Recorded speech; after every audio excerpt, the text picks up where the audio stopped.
SSC 2027-এ তোমরা যারা পরীক্ষার্থী রয়েছো তোমাদের জন্য সূচকের যে অঙ্কগুলো সেই অঙ্কগুলো আমি ধারাবাহিকভাবে টাইপ ভিত্তিকভাবে সমাধান করে দেব। তার ধারাবাহিকতায় আজকে আমার সূত্র নিয়ে আলোচনা। চলো আমরা আজকে সূত্রগুলো সম্পর্কে মোটামুটি একটু ধারণা অর্জন করে নেই, তাহলে আমরা অঙ্কগুলো খুব সহজে বুঝতে পারবো। দেখো, আমরা সূচকের আজকে সূত্রাবলী নিয়ে আলোচনা করব। এখানে সূত্র, প্রথম যে সূত্রটা আমি নিয়েছি সেটা হচ্ছে এর পাওয়ার, এর ঘাত, ঘাত বা পাওয়ার, এর ঘাত আছে কি এম, এবং এর ঘাত হচ্ছে এন। দেখো এখানে দোনোটার আমাদেরকে নিচনে যেটা এই এখানে এটা এবং এটা এই দুইটাকে বলা হয় ভিত্তি, ভিত্তি এবং মাথার উপরে যেটা থাকবে এটাকে বলা হয় ঘাত বা পাওয়ার। তো ঘাত বা পাওয়ার, এর এর পাওয়ার কি আছে এম, এর পাওয়ার আছে এন।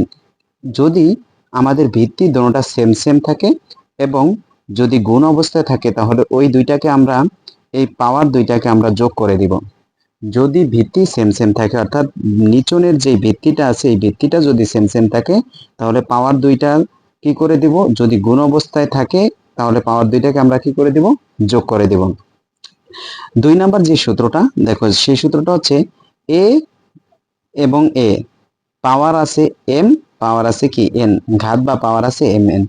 এ ভাগ অবস্থায় আছে, দেখো উপরেরটা, উপরে একটা লিখছি নিচে একটি লিখেছি, উপরে একটি নিচে একটি যদি এই অবস্থায় ভাগ অবস্থায় থাকে তাহলে আমরা কি করব, দোনোটার ভিত্তি যদি সেম সেম হয় তাহলে একটি লিখব।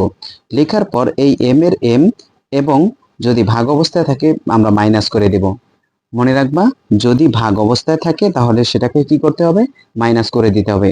এবং এখানে একটি শর্ত আছে, এ নট ইকুয়াল টু জিরো, অর্থাৎ এর মান জিরো হতে পারবে না, এর মান জিরো হতে পারবে না। আশা করি বুঝতে পেরেছো। যদি ভাগ অবস্থায় থাকে তুমি বিয়োগ করে দিবা, গুণ অবস্থায় থাকলে ভিত্তি যদি সেম সেম থাকে তুমি যোগ করে দিবা। তারপরে দেখো 3 নাম্বার যে সূত্রটা সেটা হচ্ছে এ ইন্টু বি, তার উপরে পাওয়ার আছে কি এম। এখানে দেখো আমাদের এ এবং বি দুইটা ভিন্ন ভিন্ন আছে। তো আমরা কি করব, এই যে এমটা, এমটা এর উপরেও দিয়ে দিব এবং বি এর উপরে দিয়ে দিব। সো আমরা কি করব, এমটা এর উপরে দিয়ে দিলাম, মাঝখানে কিছু নাই মানে একটা কি আছে, গুণ আছে, মাঝখানে কিছু নাই মানে একটা গুণ আছে।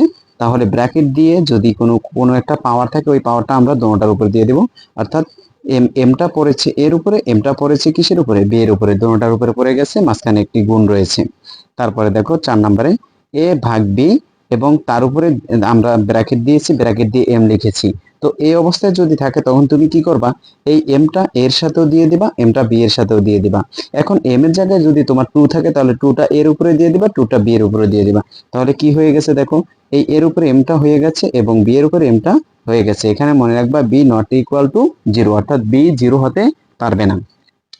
তারপরে দেখো নাম্বার 5-এ, 5-এ যে সূত্রটা সেটা হচ্ছে এর পাওয়ার, পাওয়ারের উপরে যদি পাওয়ার থাকে, মনে রাখবা যদি পাওয়ারের উপর পাওয়ার থাকে পাওয়ারে পাওয়ারে কি করতে হবে, গুণ করতে হবে। অর্থাৎ এই দুইটা গুণ অবস্থায় থাকবে এ, এবার এম এবং এন, এম এবং এন গুণ অবস্থায় আছে। এ নট ইকুয়াল টু জিরো, অর্থাৎ এর মান এখানেও জিরো হতে পারবে না। আশা করি বুঝতে পেরেছো। এ এ এবং এম আর এন, এখানে যদি মনে কর 2 আর 2 থাকতো তাহলে 2 দুগুণা কত হইতো 4। এভাবে গুণ করে দিতে হবে, পাওয়ারের উপর পাওয়ার থাকলে এটা একটা পাওয়ার আরো একটি পাওয়ার, অর্থাৎ ঘাতের উপরে যদি ঘাত থাকে ঘাতে ঘাতে কি করে দিতে হবে, গুণ করে দিতে হবে। এবার দেখো 6 নম্বরে আছে রুট এ, তার উপরে পাওয়ার আছে কি, তার উপরে রয়েছে এম, রুট এ তার উপরে এম রয়েছে। যদি এই টাইপে থাকে তাহলে তুমি এটা লিখে দিবা। এটা লিখার পর তাহলে তারপর তোমার কাজ হচ্ছে এখানে এই রুটটাকে সরায় উপরে সবসময় 1 লিখবা, আর এই রুটের উপরে যেটা থাকবে সেটা কি করবা, ভাগ অবস্থায় নিচনে দিয়ে দিবা। আশা করি বুঝতে পেরেছো। এখানে এ এ লিখে দিবা, এই রুট সরায় উপরে 1 লিখবা, আর এবং এটার উপরে যেটা থাকবে, রুটের উপরে যা থাকবে তুমি তাই নিচনে লিখে দিবা। এবার 7 নম্বরে আসো, শুধু যদি রুট থাকে রুটের মান 1/2 হয়। মনে রাখবা যেখানে রুট থাকবে সেখানে আমরা 1/2 লিখতে পারবো, আবার 1/2 যদি থাকে সেখানে আমরা রুট লিখতে পারবো সূচকীয় নিয়মে। তারপর 8 নম্বরে দেখো, 8 নম্বরে হচ্ছে এর পাওয়ার 0। যদি কোনো কিছুর উপরে পাওয়ার যদি 0 হয় তার মান হবে 1, তবে শর্ত আছে এর নট ইকুয়াল টু 0, অর্থাৎ এর মান 0 হতে পারবে না। তাহলে তোমার কাজ কি, তাহলে তুমি কি করবা, মনে রাখবা যদি 0 থেকে বড় হয়, পৃথিবীতে যত সংখ্যা আছে তার উপরে যদি 0 থাকে তার মান হবে কত, 1। আশা করি বুঝতে পেরেছো। তারপরে হচ্ছে যদি এর উপরে ইনভার্স 1 থাকে তাহলে লিখবা 1/a, ইনভার্স থাকলে ইনভার্সের পরিবর্তে 1 এবং এর উপরে কি রয়েছে 1, অর্থাৎ এর উপরে 1টা পড়ে যাবে। এবং এই 10 নম্বরে দেখো এর উপরে ইনভার্স 3 আছে, সো ইনভার্সের পরিবর্তে তুমি 1 লিখবা এবং এর এখানে 3 থাকলে 3, এখানে 2 থাকলে 2, 4 থাকলে 4, 5 থাকলে 5। আশা করি বুঝতে পেরেছো।